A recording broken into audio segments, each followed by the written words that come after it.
KSRTC BMTC ದರ ಏರಿಕೆಗಾಗಿ ಸರ್ಕಾರ mega plan ಮಾಡ್ಕೊಂಡಿದೆ. ಸಾರಿಗೆ ಇಲಾಖೆಯಿಂದ ದರ ಏರಿಕೆ ಪ್ರಸ್ತಾಪ ಸದ್ಯ ಜನರಿಗೆ ಹೊರೆ ಬೀಳುತ್ತಾ? ಡೀಸೆಲ್ ಬೆಲೆ ಏರಿಕೆ ಹಿನ್ನೆಲೆ ಸದ್ಯ ದರ ಹೆಚ್ಚಳ ಮಾಡೋಕೆ ಚರ್ಚೆ ನಡೀತಾ ಇದೆ. ಎಸ್ಸಿ ಕುರಿತಂತೆ ಅಪ್ಡೇಟ್ ಸಿಗ್ತಾ ಇದೆ.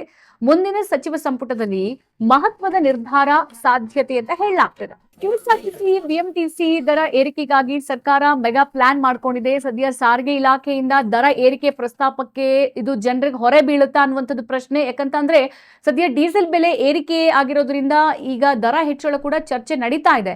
ಇನ್ನು ಮುಂದಿನ ಸಚಿವ ಸಂಪುಟದಲ್ಲಿ ಈ ಕುರಿತಂತೆ ಮಹತ್ವದ ನಿರ್ಧಾರವನ್ನು ಕೂಡ ತೆಗೆದುಕೊಳ್ಳುವಂತಹ ಸಾಧ್ಯತೆ ಇದೆ. ಈಗ ಡೀಸೆಲ್ ಬೆಲೆ ಹೆಚ್ಚಳ ಆಗಿರೋದ್ರಿಂದ ದರ ಏರಿಕೆ ಪ್ರಸ್ತಾಪ ಬಂದಿರುವಂತದ್ದು ಕೆಎಸ್ಆರ್ಟಿಸಿಯಿಂದ 33% ಹಾಗೆ ಬಿಎಂಟಿಸಿಯಿಂದ 44% ಬೆಲೆ ಏರಿಕೆ ಜಾಸ್ತಿ ಆಗಬಹುದು. ಈ ದರ ಏರಿಕೆ ಅನಿವಾರ್ಯ ಅಂತ ಈ 4 ನಿಗಮಗಳು ಕೂಡ ಹೇಳಿದೆ. ಯಾವ್ಯಾವ ನಿಗಮಗಳು ನೋಡಿ, ಸರ್ಕಾರದ ಖಜಾನೆ ಖಾಲಿ ಅಂತ ಹೇಳ್ಬಿಟ್ಟು ಸದ್ಯ ಸಾರ್ವಜನಿಕರು ಇದಕ್ಕೆ ಆಕ್ರೋಶವನ್ನು ಕೂಡ ವ್ಯಕ್ತಪಡಿಸ್ತಾ ಇದ್ದಾರೆ. ಕರ್ನಾಟಕದಲ್ಲಿ ಕೆಎಸ್ಆರ್ಟಿಸಿ ಮತ್ತೆ ಬಿಎಂಟಿಸಿ ಸೇರಿದಂತೆ ಎಲ್ಲಾ ಸರ್ಕಾರಿ ಸಾರಿಗೆ ಬಸ್ಗಳ ಟಿಕೆಟ್ ದರ ಏರಿಕೆಯಾಗುವಂತಹ ಸಾಧ್ಯತೆಗಳು ಬಹಳ ದಟ್ಟವಾಗಿದೆ. ಈಗ ಒಂದ್ ಕಡೆ ಹೆಚ್ಚುತ್ತಾ ಇರುವಂತಹ ಡೀಸೆಲ್ ಬೆಲೆ ಮತ್ತೆ ಈ ಬಿಡಿ ಭಾಗಗಳ ವೆಚ್ಚ ಹಾಗೆ ನಿಗಮಗಳ 5,000 ರೂಪಾಯಿ ಕೋಟಿಗೂ ಅಧಿಕ ನಷ್ಟ ಸರಿದೂಗಿಸೋಕೆ ಈ ಕ್ರಮ ಬಹಳ ಅನಿವಾರ್ಯ ಆಗಿದೆ. ದರ ಏರಿಕೆಯಿಂದ ಬಿಎಂಟಿಸಿ 44% ಬೆಲೆ ಏರಿಸಲೇಬೇಕು. ಮತ್ತೊಂದು ಕಡೆಗೆ ಕೆಎಸ್ಆರ್ಟಿಸಿ 33% ದರ ಹೆಚ್ಚಿಸೋಕೆ ಬೇಡಿಕೆಯನ್ನ ಇಟ್ಟಿರುವಂತದ್ದು. ಮತ್ತೊಂದು ಕಡೆಗೆ ಇಂಧನ ಬೆಲೆ ಏರಿಕೆಯಾಗಿದೆ. ಹಾಗಾಗಿ ಈ ಟಿಕೆಟ್ ದರವನ್ನ ಸ್ವಲ್ಪ ಮಟ್ಟಿಗಾದ್ರೂ ನಾವು ಪರಿಷ್ಕರಿಸಬೇಕು ಅಂತ ಹೇಳ್ಬಿಟ್ಟು ಸದ್ಯ ಈಗ ಸರ್ಕಾರ ಗಂಭೀರವಾಗಿ ಚಿಂತಿಸ್ತಾ ಇದೆ ಅಂತ ಹೇಳ್ಬಿಟ್ಟು ಸಾರಿಗೆ ಸಚಿವ ಬೈರತಿ ಸುರೇಶ್ ಸ್ಪಷ್ಟನೆಯನ್ನ ಕೊಟ್ಟಿದ್ದಾರೆ. ಸದ್ಯ ಈ ಪ್ರಸ್ತಾಪನೆ ಮುಖ್ಯಮಂತ್ರಿ ಡಿ ಕೆ ಶಿವಕುಮಾರ್ ಅವರ ಅಂಗಳದಲ್ಲಿ ಇದೆ. ಹಾಗಾಗಿ ಮುಂದಿನ ಸಚಿವ ಸಂಪುಟ ಸಭೆಯಲ್ಲಿ ಅಂತಿಮ ನಿರ್ಧಾರ ತೆಗೆದುಕೊಳ್ಳುವಂತಹ ಸಾಧ್ಯತೆ ಕೂಡ ಇದೆ.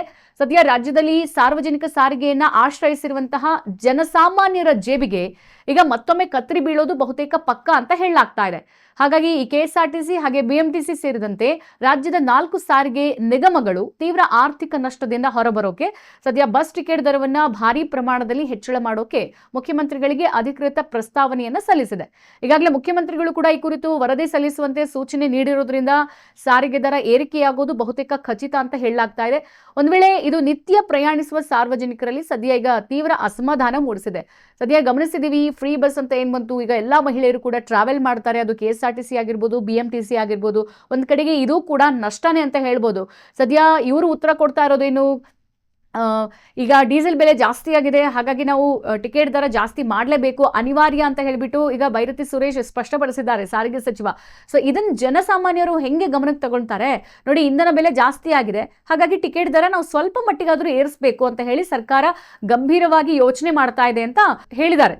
ಸೊ ಇದು ಈ ಪ್ರಸ್ತಾವನೆಯನ್ನ ಡಿ ಕೆ ಶಿವಕುಮಾರ್ ಮುಂದೆ ಕೂಡ ಇಟ್ಟಿದಾರಂತೆ. ಸೊ ಹಾಗಾಗಿ ಈ ನಿರ್ಧಾರ ಹೆಂಗ್ ತೆಗೆದುಕೊಂತಾರೆ, ಮತ್ತೊಂದ್ ಕಡೆಗೆ ಈಗ ಫ್ರೀ ಬಸ್ ಅಂತ ಹೇಳ್ಬಿಟ್ಟು ಎಲ್ಲಾ ಮಹಿಳಾ ಮಣಿಗಳು ಓಡ್ತಾ ಇದಾರಲ್ಲ, ಸೊ ಇದನ್ನೇನಾದರೂ ಸ್ಟಾಪ್ ಮಾಡ್ತಾರಾ ಈ ನಷ್ಟದಿಂದ ತಪ್ಪಿಸೋಕೆ ಅನ್ನುವಂಥದ್ದನ್ನ ಮುಂದಿನ ದಿನಗಳಲ್ಲಿ ನಾವು ಕಾದ್ ನೋಡ್ಬೇಕು.